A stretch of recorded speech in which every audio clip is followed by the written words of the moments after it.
ఓం నమః శివాయ. నమో నారాయణాయ. ఓం కాళభైరవాయ నమో నమః.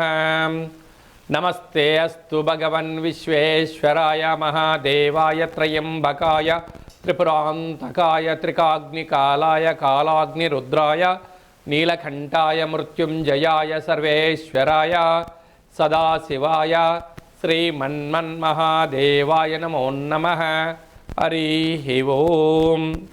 మా ఛానల్కి స్వాగతం. చూస్తున్న వీక్షకులకు ప్రేక్షకులకు ప్రియ కాల భైరవ భగవద్బంధులకి స్వాగతం పలుకుతూ మమ్మల్ని ఎంతగానో ఆదరిస్తూ ఉండబడినటువంటి ప్రియ సోదర సోదరీమణులకు, జ్యోతిష్ అభిమానులకు, సనాతన ధర్మ సంరక్షకులకు, నూతనంగా గృహం నిర్మించుకోవాలి అనుకుంటున్న వారికి, అలాగే అద్దె ఇంట్లో ఉండబడిన వారికి, సొంత గృహం కలిగిన వారికి, నిత్యము ఐశ్వర్యాన్ని ఆనందాన్ని, విద్యార్థులకు విద్య, ఉద్యోగస్తులకు ఉద్యోగము, వివాహం కాని వారి వివాహము, ఐశ్వర్య శ్రీ సంపదలను ప్రసాదించాలని కాళభైరవ గృహవాస్తు కార్యక్రమానికి స్వాగతం.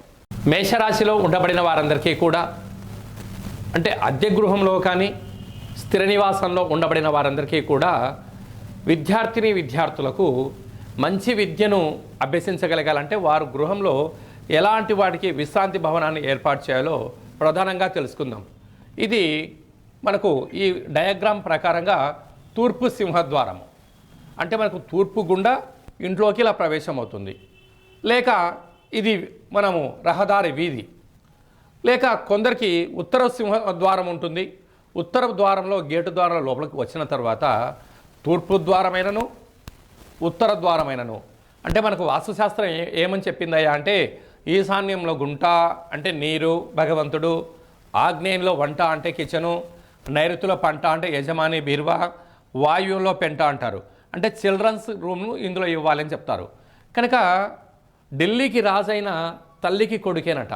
కనుక వారికి వివాహమై సంతానం కలిగేంత వరకు కూడా ఆ పిల్లల్ని ప్రతి ఒక్కరూ కూడా ఈ యొక్క లోపల ఉండబడిన దాంట్లో వాయువ్య దిగ్భాగంలో ఉండబడినటువంటి వారికి బెడ్రూమ్ను ఏర్పాటు చేయగలిగితే వారికి సంపూర్ణమైనటువంటి విద్యాభ్యాసం కలుగుతుంది.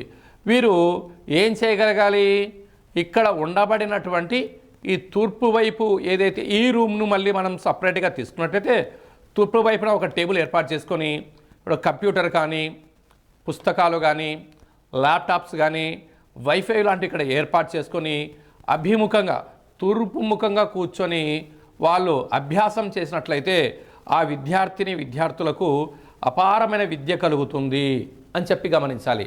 అలాగనే ఆ తల్లిదండ్రులు ఉంటూ ఈ అబ్బాయికి వివాహం కాలేదు, వీరు వ్యాపారం చేస్తున్నారు, ఇదే ఈ టేబుల్ని ఉత్తరమైనటువంటి అభిముఖంగా కూర్చొని ఇక్కడ టేబుల్ వేసుకొని ఆ వ్యాపారానికి సంబంధించిన పత్రాలు కానీ డాక్యుమెంట్స్ కానీ రసీదు బిల్లులు ఇటు పెట్టుకొని కూర్చొని చేసినట్లయితే విపరీతమైన వ్యాపార ఆకర్షణ కలుగుతుంది అని చెప్పి గమనించాలి.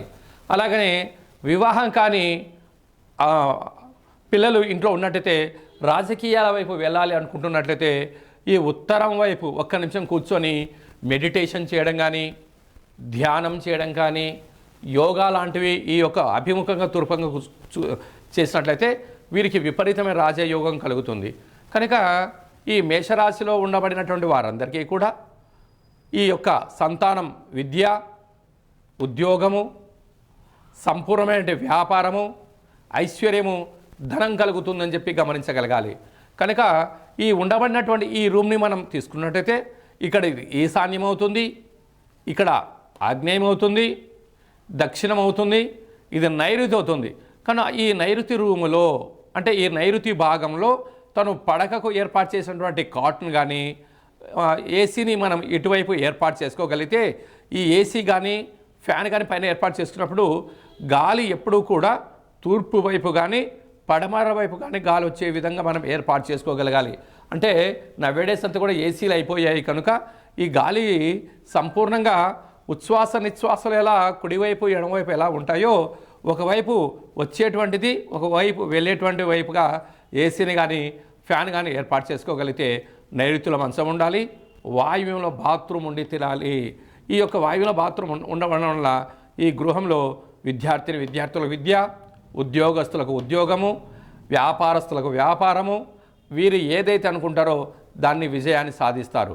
అదే కాకుండా ఈ సంపూర్ణంగా మేషరాశి జాతకులకు ప్రస్తుత కాలమాన ప్రకారంగా శని ప్రభావ సంచార స్థితి జరుగుతుంది కనుక వీలైనంత వరకు ఆదివారము, శనివారము భూశయనం అనగా చాపను వేసుకొని ఈ రూమ్లో నిద్రించినట్లయితే వీరికి శని భగవానుని యొక్క కృప కటాక్ష వీక్షణ కలిగి సంపూర్ణమైనటువంటి మనశ్శాంతి కలిగి ఆయురారోగ్యాలతో వీరి జీవితాన్ని పొందుతారు. అదే కాకుండా వీరి చూస్తూ ఉండబడిన ప్రాంతంలో విద్యార్థులు అయినారనుకోండి, వీరికి అభిముఖంగా నిద్ర లేవగానే తూర్పు ముఖం చూస్తారు కనుక ఇక్కడ శ్రీ మేధా దక్షిణామూర్తి స్వామి వారి యొక్క ఛాయాచిత్రాన్ని ఏర్పాటు చేసుకోగలగాలి.